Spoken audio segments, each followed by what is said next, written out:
In the meantime, let's switch gears now and look at the coronavirus war and how Nigeria is handling it. I'm being joined from our Abuja studio by the national coordinator of the Presidential Task Force on COVID-19, Dr. Sonya Ali, who joins us from our Abuja studio. Thank you so much, Doctor, for joining us tonight on the program.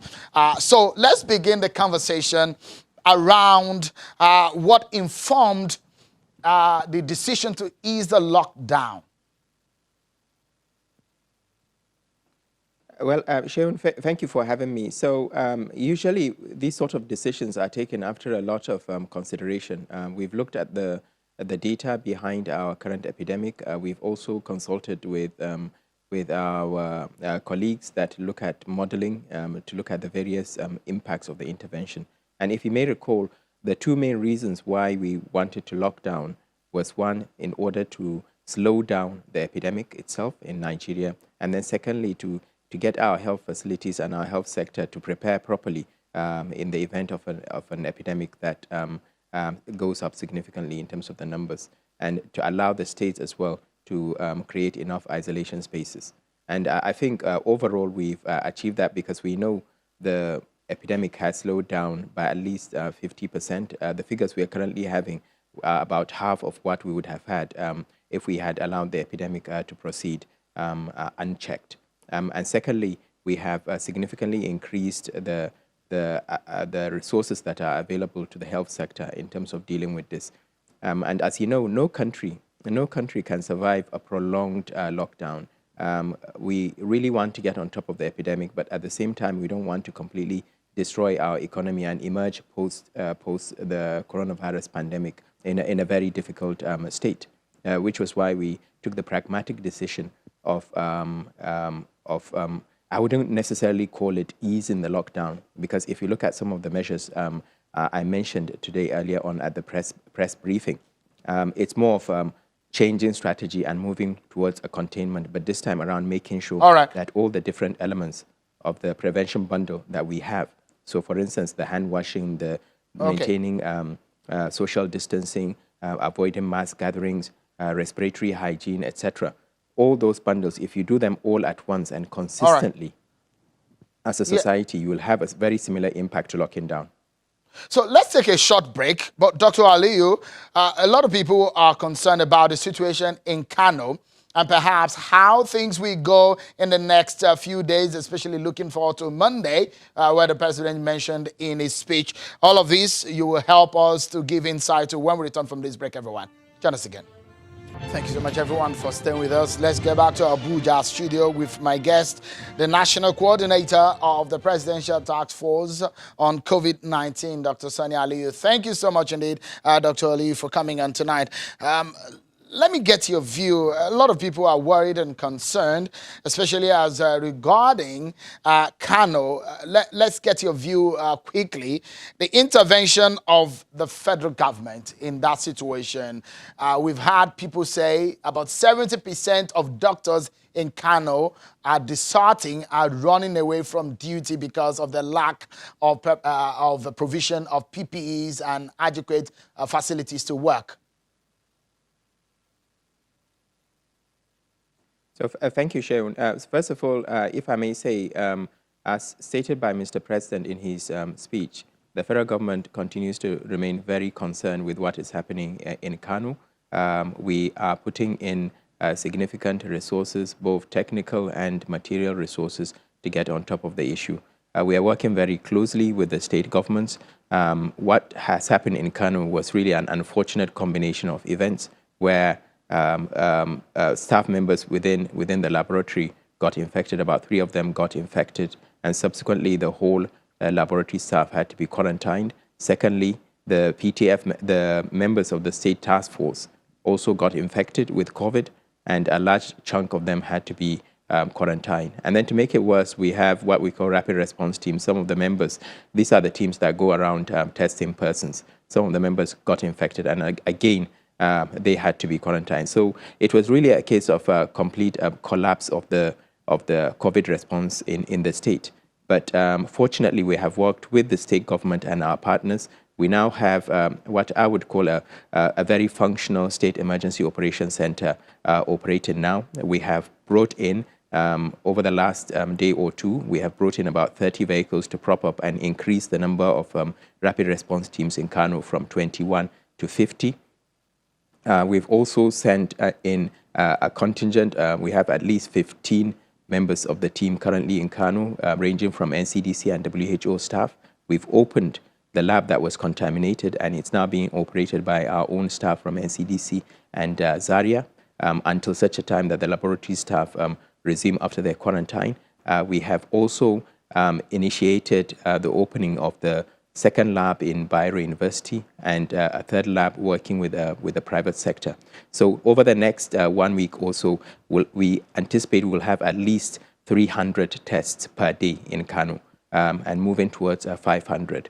Our partners, including the WHO, have agreed to fund one facilitator per local government that would keep a tab on what is going on in the local governments, as well as one test center in every local government. With all these interventions that we are putting in, it's very likely that the numbers in Kano will increase over the coming days because of the increase in testing. But what is even more important is that we identify those positives fairly early on and move them out of the community so that transmission stops, and put them in centers where they can be cared for properly. Certainly, as we all know, Kano has such a large population. The majority of the people living in Kano, of course, may have issues with the lockdown, but nevertheless, it was a decision that Mr. President had to take. And we strongly feel as part of the PTF that this was the right decision to support the state government. The state government had already imposed, I believe, a one-week lockdown in the state. And we will definitely continue to work very closely with all our partners to make sure we get on top of the problem. Otherwise, as Mr. President said, there is a risk that it will spread onto neighboring states and we'll have a major outbreak in our hands. All right, quickly, let me get this briefly from you on the situation of Kano before I come to a more national issue. And is the fact that the people on the ground in Kano are very worried. Are you concerned that Kano, considering the rate at which the cases have emerged in Kano over the last 1 week, that it might emerge as a very difficult hotbed of the coronavirus in Nigeria? Well, Sheun, that's what we are trying to stop at the moment, and that's why we are prioritizing Kano, just like we prioritized Lagos at the beginning of the epidemic. It's almost when it comes to our PTF meetings, Kano consumes a chunk of our time in the PTF. There's a lot going on in the background that the public may not necessarily be aware of in terms of how we are trying to get on top of this issue. The federal government continues to be very committed. I virtually talk with the state government almost on a daily basis for the last 5-7 days. And don't forget, we know that the situation in Kano, if it gets out of hand, it will be a lot more difficult to control. But one of the things that we are also concerned about is the need for community enlightenment when it comes to prevention measures, because we know certain parts, particularly the city, certain parts of the city are not necessarily respecting those self-distancing and restrictions on mass gatherings, etc. And this remains very critical when it comes to controlling the epidemic. We are working through the traditional leaders, institutions, and the religious community as well in Kano to push through that message that this virus is real. COVID is not a joke. It does kill. It does spread. It's highly infectious. And the only way that you can really control it is not to allow it to spread. That's the only way. There's no vaccine. There's no treatment available. And those simple measures that we talk about, those non-pharmaceutical interventions that we keep on talking about, are essential. But at the same time, we are also propping up the number of tests, because we know that the number of tests in the past haven't been sufficient enough to define the scale of the problem. And as I said, as we ramp up the testing in Kano, it's almost certain that the numbers will go up before they start coming down. But this is, all right. Dr. Ali, this is something that all of us have to come together to work on. I'm being told I have just about 2 minutes or less, and I have equally 2 questions that I'd like you to help deal with. Just less than 2 minutes. So if you look at the manner in which a lot of people want to get their lives back, but they want to be safe, and the president is talking about easing of the lockdown. The case in Germany is one case in point. Spain also is looking at easing. Germany is looking at easing. But if you look at Ghana and Germany, as soon as they ease the lockdown, there is a spike in the cases there. Are you worried about that situation? What are you doing to ensure that we don't fall into that category or that situation? Nobody has a perfect answer in terms of when is the best time to lift a lockdown.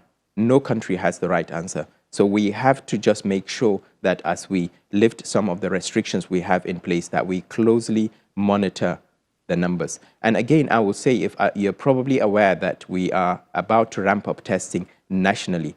We've just got one of the large, what we call high throughput PCR machines that's capable of doing 960 tests every 8 hours. So almost certainly nationally, then our number of tests will go up. And as the number of tests go up proportionately, it's very likely the number of positives will go up. In a way, that's actually an advantage for the program, because it means we'll be able to identify people and move them out of the communities to stop transmission. But nobody knows the right answer as to when is the best time to lift the restrictions. What we know from modeling studies is that provided the public are in support of the measures and they come together and they support all the different elements of the prevention cascade, all the different elements when it comes to prevention of infection without necessarily staying at home all the time, then that impact will be very similar. All right. So let's close on this note, but I understand that I have just 30 seconds to go on the show.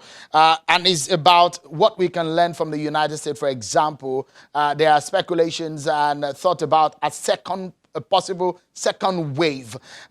In that case, have you learned anything from that situation? Should we experience such? So what I want to say within the brief period we have is we should be aware that this problem is still with us. It's far from over. People need to understand and protect themselves. Protect yourself and protect your loved ones.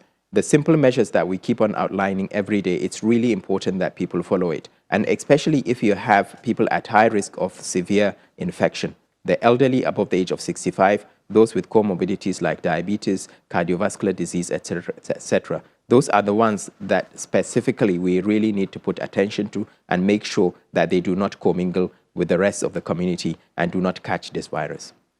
Dr. Sonya Ali, National Coordinator of the Presidential Task Force on COVID-19, thank you indeed for your time tonight. I know it's been a long day for you, and let me allow you to go get some rest. Thank you so much for coming on tonight. Thank you. Thank you, Sharon. That's our show for tonight, everyone. Many thanks for watching. I'm Sean Kimbale. Bye for now.